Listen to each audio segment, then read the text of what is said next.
ఈరోజు తెలుగుదేశం పార్టీకి వెన్నెపూల లాంటి ఇద్దరు కార్యకర్తలు నాయకులు ఇద్దరు మనం కోరుకుంటాం. నిజంగా ఇది ఒక ఆటవిక చర్య. దమ్ము ధైర్యం ఉంటే నాయకులతో తెచ్చుకుంటే ఆ కార్యకర్తలు ఏం చేస్తారు? నిన్న చర్య నిజంగా ఒక పిరిగిమాలిన చర్య.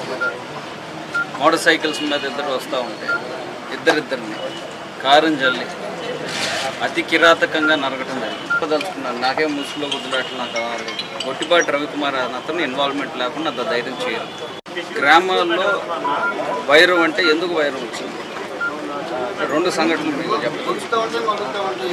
ఎవరైతే ముత్యాల అనే వ్యక్తి ఒకటైతే హాస్పిటల్లో ఉన్నారు, వెంకటేశ్వరులు అనే వ్యక్తి ఎవరైతే హాస్పిటల్లో ఉన్నారు, మిగతా ఇద్దరు నాయకులు ఇక్కడ ఉన్నారు, ఇంకో నాయకులు మొత్తం 5. 2009 ఎలక్షన్ సమయంలో గొట్టిపాటి రవికుమార్ని కాంగ్రెస్ ఓటేయాలని చెప్పి ఎన్నికల బూత్ దగ్గర ప్రచారం చేసేటప్పుడు వాళ్ళిద్దరికి వాగ్వివాదం జరిగి కాలర్ పట్టుకొని మన వాళ్ళు అతన్ని గొట్టిపాటి రవికుమార్ అనే అతను కూడా లాగటం జరిగింది. అతను మన వాళ్ళు కాలర్ పట్టుకొని లాగటం జరిగింది. ఈ సంఘటన జరిగినప్పుడు చనిపోయిన వారు ఆ వ్యక్తులు దాంట్లో ఇన్వాల్వ్ అయి ఉన్నారా లేదా విచారణ